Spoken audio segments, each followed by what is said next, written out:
All right, so in this video, I'm going to give you an example why classes are useful in programming. The reason I'm doing this video is because when I started learning about classes, for a very long time, I would see examples that people give, like there's this dog and it barks and it has like this color of eyes and this hair and things like that.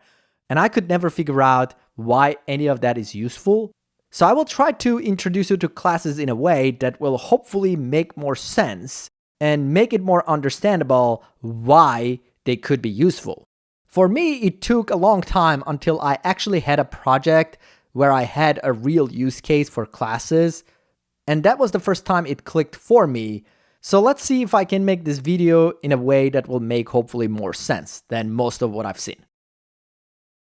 In this video, let's talk about object-oriented programming and classes and why those are useful. And for that, what we're going to do, we're going to start with a basic concept. Let's say we're trying to draw a circle on a web page. I'm not going to get into fancy canvases or anything like that. We're just literally going to draw a circle with just HTML and CSS. So I'll just quickly create 3 files here. HTML file. I'll create a CSS file. And I'll make a JavaScript file. So 3 files here. I'll go to my HTML and start exclamation tab.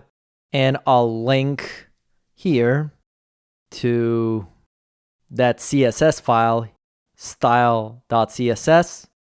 And finally, in my body, I'll add a script. And as a source, we'll link to that JavaScript file right here. So let's create a div.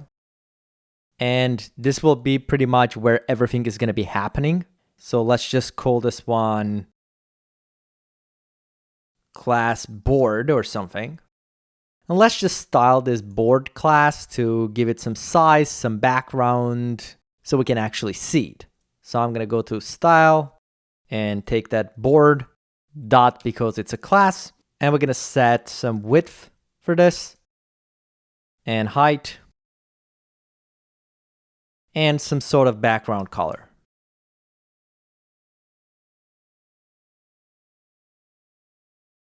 So now within this board, let's try to add a circle. And if we want to do that with just plain HTML and CSS, the way that would look like, we would go inside of this and add another HTML element like a div. And I can give this a class circle. And then we can style this div. So right now, if I go to styles, I'm going to take that circle class. I will add some height and width for this.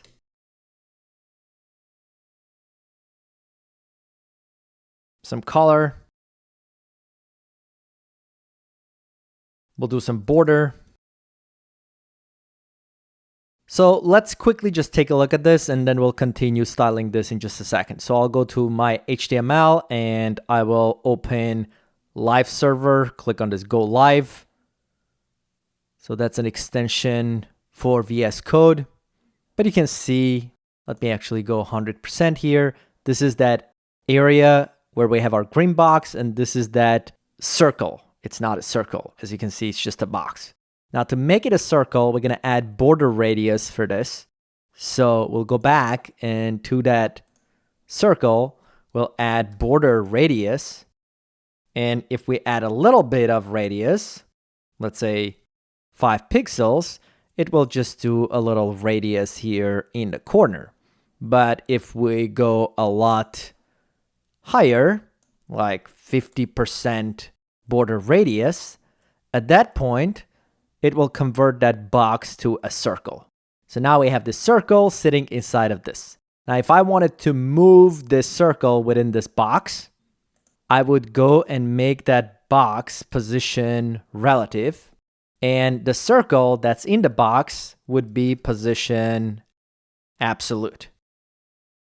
So basically now this circle is positioned within this board box. And within those, we can now set from top and from left how far we want this to go. So let's say I do 20 pixel top, and from left we do 75 pixel. So that from the top is going to be 20 pixel down, and from left it's going to be 75 pixels this way. So that's how we create one circle. So with this circle, if you wanted to change the size of the circle, what you would do, you would go here and change these two right here. So if I wanted that to be a smaller circle, I would do this, and now it's going to be a smaller circle. So now that we know how we create a circle in CSS, let's create this circle in JavaScript. And we'll leave this alone. We'll basically just create a whole new circle. Now, what we need to understand is for an element to be a circle, we're going to need these properties on that element. So what I'll do, I'll go to my JavaScript. So what we're going to need, we're going to have to create a new element that's going to go within this board. Let's grab this board,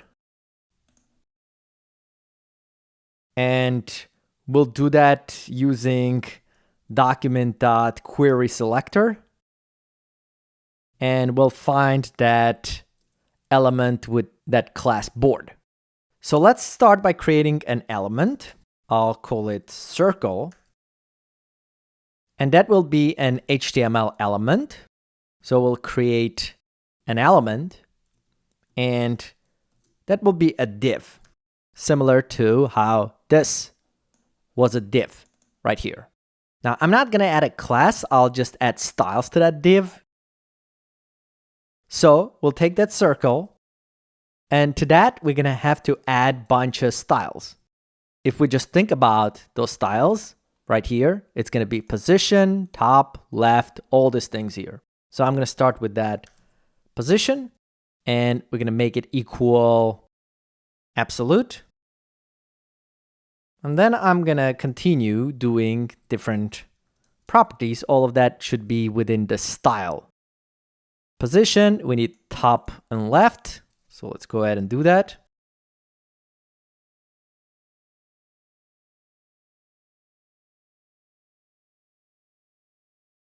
Then we're going to need these two sizes.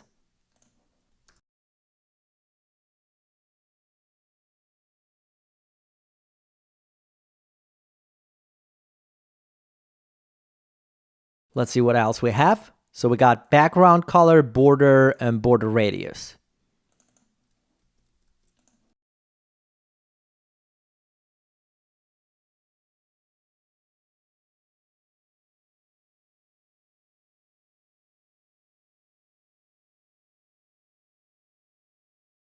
I'll just copy paste this.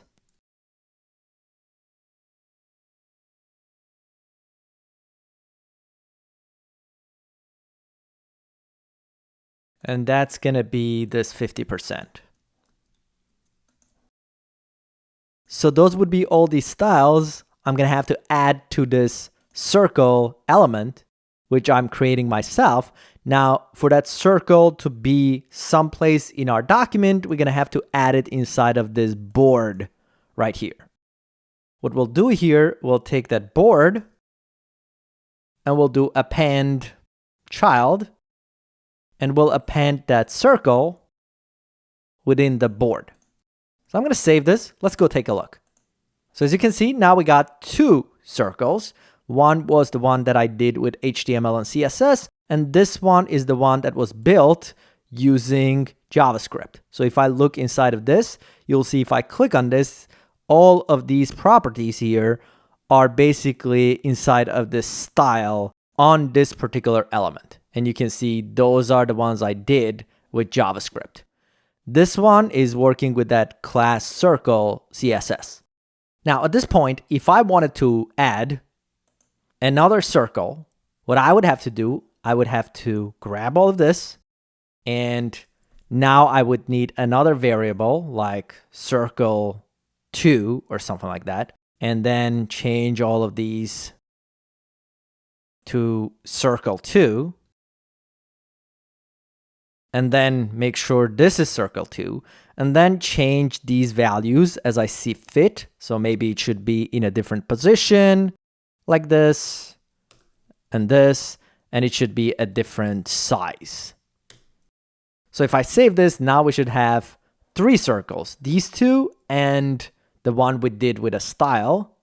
Here are our 3 circles.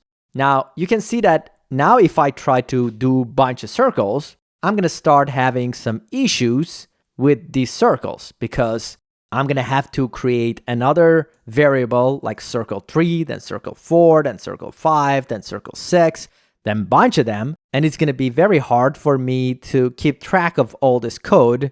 Not to mention the fact if I decide to, for example, change the background color for all of these or the border style or something, I would have to go back and redo all of these like borders and background colors individually for every single one of these lines. So this code base gets very complicated.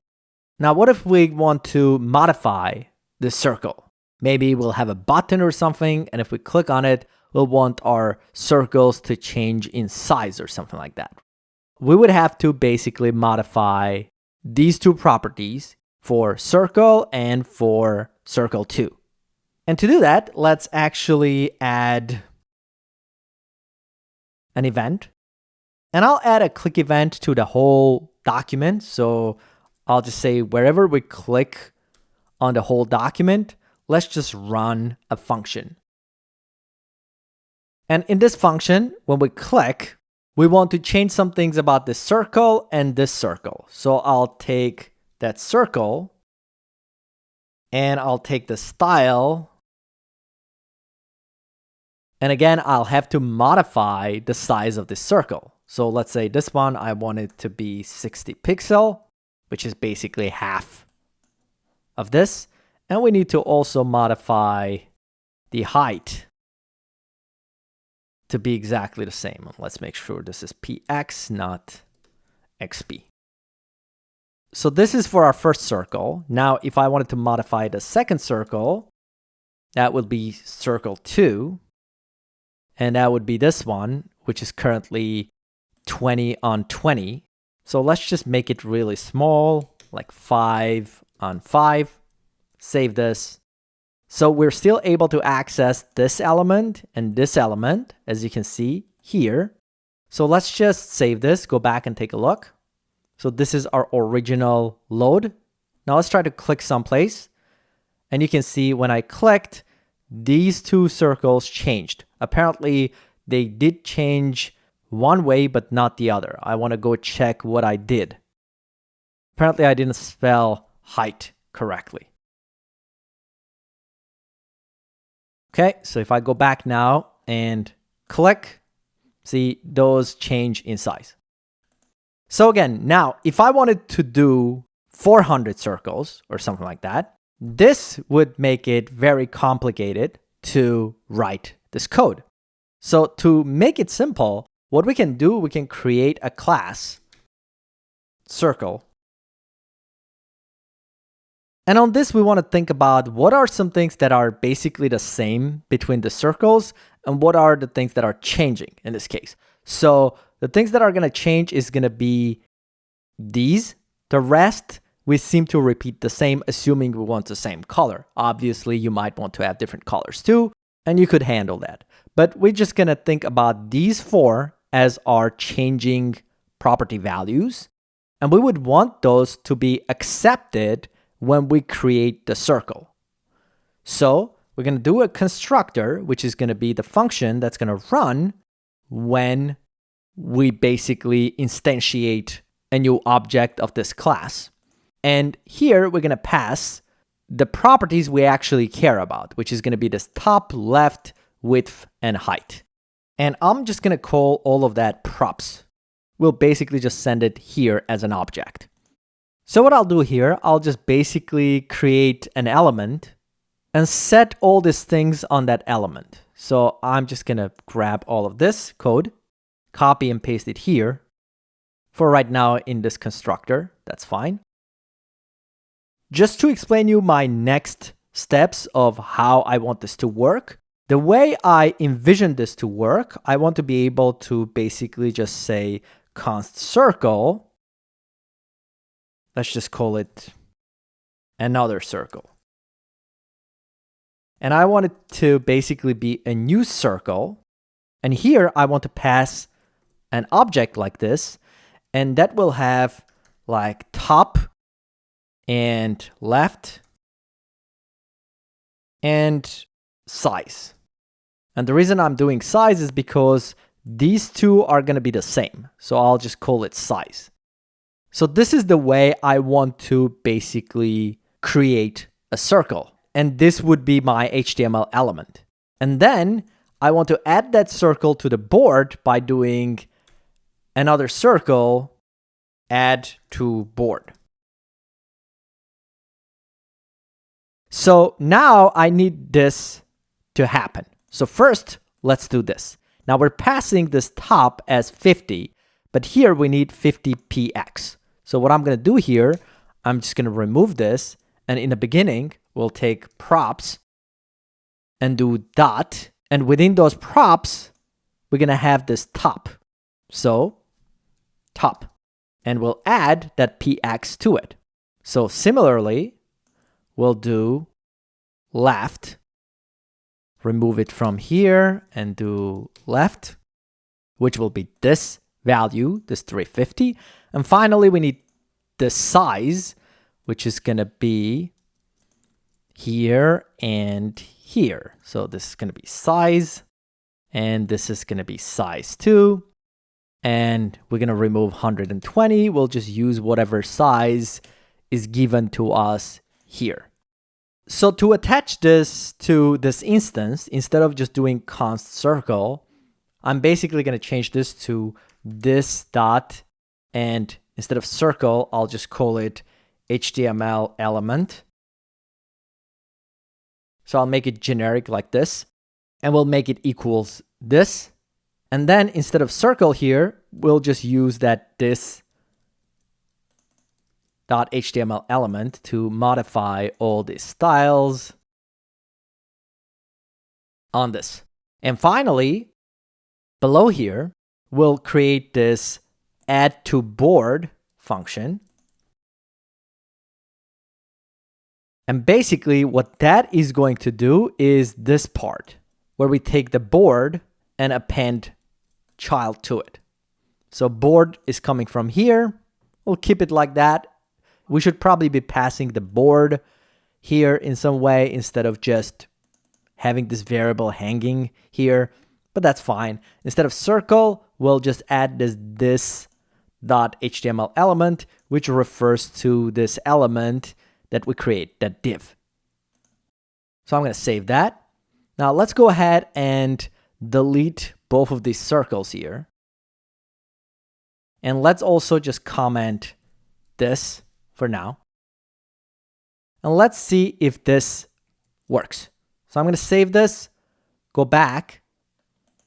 And as you can see, I still have two circles. One is the manually created one. The other one is the one I just did using this class. Let's actually go ahead and remove this manually created circle so it's not confusing anymore, and also get rid of this circle here. So we'll just have the board, and we'll just have an empty board div, and we'll add our circles using our JavaScript here. So at this point, if we go back and take a look, there should be a single circle. Now, if I wanted now to create another circle, then I could just, let's actually now call this just circle 1, I guess, and this one's circle 2. And then we'll take that circle 2 and add to board, circle 1, add to board. And basically we'll modify the size and wherever this needs to appear. Like so, if we save this, we go back, we should have now 2 circles. And now we should be able to build more circles using these 2 lines of code. And that should allow us to reuse this code block over and over again. To this, let's also add this option of resizing our circle. So for that, I'm going to add a function. So we'll just call it resize circle. Or maybe just resize is fine because it's already a circle. And basically, we're going to need the new size passed to this. So we'll just call it new size. And what we'll do, we'll basically just change these two things on this HTML element. And here, we'll just use that new size variable that we're passing here. Since it's just one thing, I'm not going to get it as an object. I'll just do like this, new size. Which means now if I wanted this to take place, I would just go here and take that circle 1 and do resize. And we'll pass that size. So originally, this was 120. Let's make it 55. And then for circle 2, we're going to resize it and make it from 60 to, let's say, 95. So remove these. So again, we're reusing both of these. And all we have to do, just write this single line of code to resize it. And if I go back now, this is our original. If I click, see, we resize our circles. So in addition to this resize, let's do another thing that will double the size of our circles. So I'll just do double. That would be my function name. And for this, we're not going to need any size. We'll just take the size, basically the current size, and double it. Because these sizes here, this width and height here, are in this text format with px, with pixel, it's going to be hard to work with this. And that's the reason why when we first create this circle, I'm going to save these sizes internally so that I can work with those as a number later on. So over here, when I was setting all of this, I will also add 2 more properties. I will do this dot width and make it basically the size. On the other hand, since the width and height is going to be the same, we could just do this dot size. Let's do that. So I'm going to do this dot size. And what we'll do, we'll just set it to be whatever we send here when we use this constructor. Originally over here, that's this 120. So we'll save that here within this size. And the reason that could be useful is that later, if I have to now double the size, all I have to do, I'll just copy these 2 lines, and the size will be basically whatever the size was times 2. And what we'll do here, we'll just say, let's just take this size, and that should be equal that same size times 2. So we're doubling it. And then we'll make our new size to be this size and pixels after we change it to be a new size. So that way we can double the size. So here, instead of resize, let's use that double method now. And it doesn't have any arguments, so we'll just do double, and that's it. So now every time I click, it should run these double methods, which should double the size, the original size of our circles. Let's actually make them smaller initially. So I'm going to make this one 60 and this one 25. So now if I save this, go back, this is the size. If I click, it doubles the size. If I click again, it's going to double it again. So every time we keep running that same function on this object and we double the size, at some point it's going to be too big. See, it's going to overflow. Now you can set overflow hidden on this main box so it doesn't show up when it's outside of that box. It doesn't matter for us right now. So you can see now we can basically use the same code base to modify things. And if we decide now to change something about this, like for example, maybe we want this to be a black color border, we can just change that and that should automatically apply to all of these. and everything should work exactly the same way. And it's not in 17 different places that we need to modify. And this also helps us with other things. So let's say now I want to do a bunch of circles here. And let's say I want to generate 10 random circles in different positions and different sizes. So what I'm going to need 10 random top, left, and size integers. So to generate a random number, we're going to do math.random. And this basically gives us a number between 0 and 1. And it never reaches 1, but it starts from 0, goes to 0.99999. Now we basically want a whole number for all of this. So what we'll do, depending on how large that number should be, we can multiply this number by some number, let's say 500. And now at this point, if we just do a console log so we can see what this is. So I'll just go here and do console log, that random number. So if I save this, go back and take a look. We open our console, that's 47.78. If I refresh this, it will generate another number, 435 point something.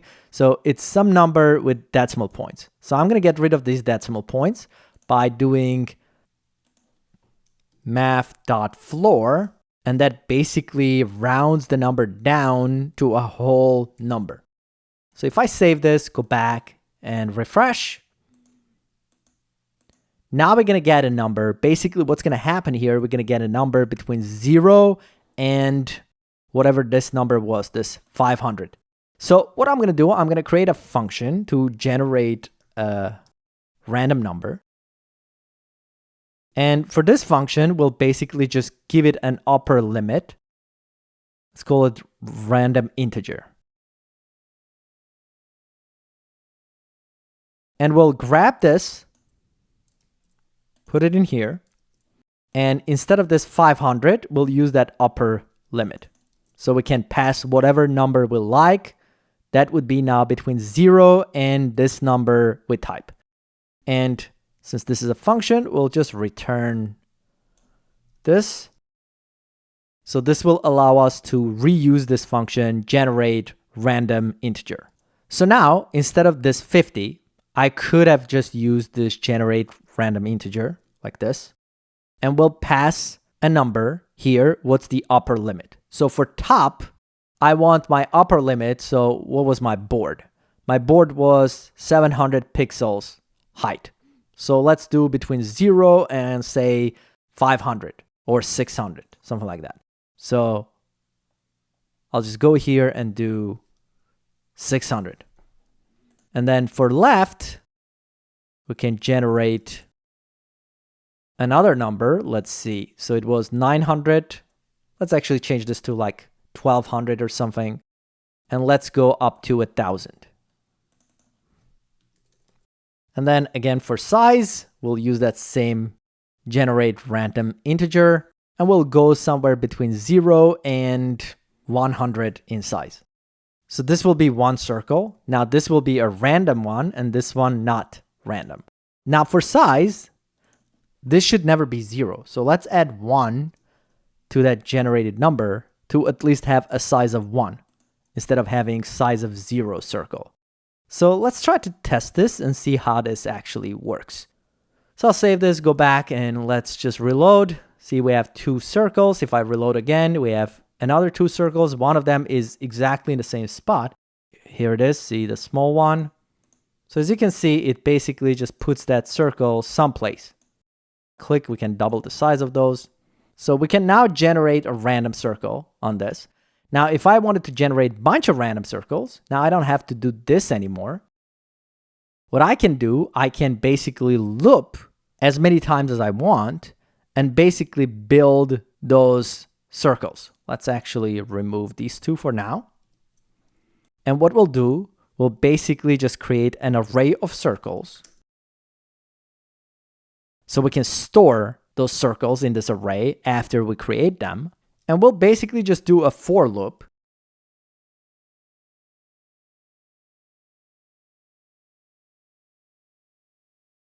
And that will loop 10 times. And within this loop, we'll basically just do something like this. We'll create a circle, we'll add it to the board, and then we'll push it to this array. Let's just call it circle now.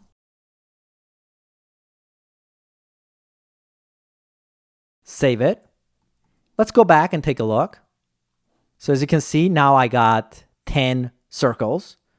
Now if I inspect this, I should have circles array. And this has all those objects which have a div, they have a size that is assigned to them. And each one is one of those circles. We basically store them in this circle array. Now, if I look inside of one of those objects, see, we should have this prototype. And within that prototype, there is this add to board, there's this double, there's this resize, which are all the methods we did for that class that are now assigned to this object. So if I, for example, now wanted to double the size of all of these circles, then what I could do here, I could just loop through this circles array. After the click, that's where I'm going to do this. So I'll just do for each. And for each circle that we're going to get there, we'll just run circle dot double.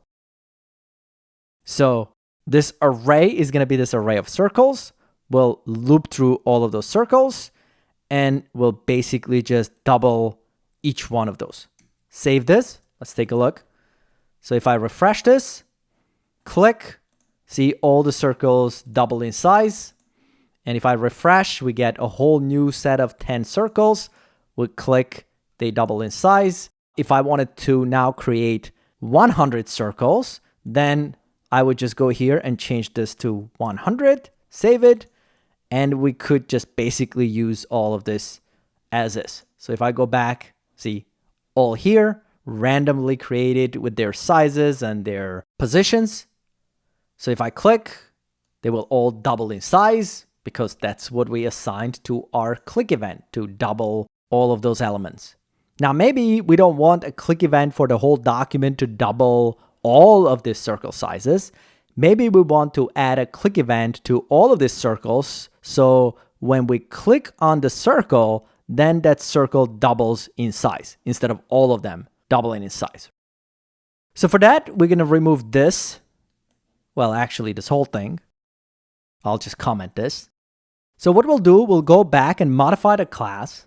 And when we create this circle and we create this element, we'll add an event listener to this. So we'll do this dot HTML element, and we'll add an event listener, and that event is going to be click. And when we click on that particular element, we want to run a function. So I'll just call it circle click handler. And we're going to create that function here. So since that's going to be an internal function, we'll just do this dot circle click handler, because otherwise it's not going to know it's one of these internal functions. So I'm going to make this. So when we click on this element, it will run this method. And what this method is going to do, it's going to take our instance, which is going to be this. So this here refers to this instance that we create here, circle. And on this, we have this add to board, which is this. We have resize, we have double. So we should be able to do this double. So here, essentially, we're saying, let's assign an event listener to our HTML element.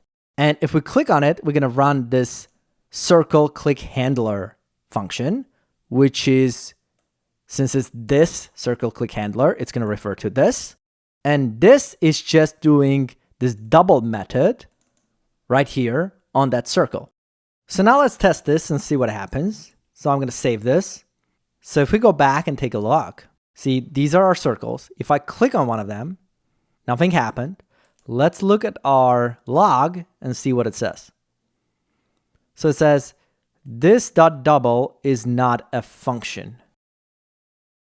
So if I go back, it doesn't think that this double exists on this. And what happened here is that because this is an event, and we're basically calling this function in this event, when it calls this function here, within this function, it changes this to a new object in which this is not what we have here, this. Now, what we're going to do, we're going to have to go here and make sure when we basically say run this function, we want to make sure that within that function, it refers to this as our instance of this particular class. And we can do that by using this bind method on our functions and pass that this to that. So now using this bind, we can make sure that this is the same this that we got here on top. So if I save this, let's see what happens. I'm going to go back and reload this. Now we got a whole set of new circles. If I click on one of these, see, it's doubled in size. If I click on this one, that's doubled. If I click on this, see, now we can double each one of those circles within this. And all of that is, again, done using that single circle. And we could make as many circles as we want at this point here. So I can decrease the amount of circles, increase them, make 20,000 of them. And we can basically generate in different ways. Let's actually get rid of this. So hopefully this gives you a little bit of preview of when classes are useful. So classes are generally useful when you're going to need a bunch of similar objects that have similar functionalities and properties, and you want to basically reuse that same code base for all of these. In this particular case, we made this circle, which will create circles, and then they have a functionality, for example, to double the size. We also have this functionality to resize, so we could also do that. And using our constructor, we can, as you can see, give different initial values to some of those properties to basically make them a little different from one another. But you can take that logic and apply it to basically anything. So you could think about this if you're going to have a bunch of data sets of tables and you're going to have all those tables have the same functionality, have a filter on those tables, have sorting available on those tables and things like that. Now you can create one class to do these things, and then you can provide the data within the table to be different. And that would be the part that changes within that particular object. So that should do it. Thanks for watching. Please subscribe, and I'll see you in the next video.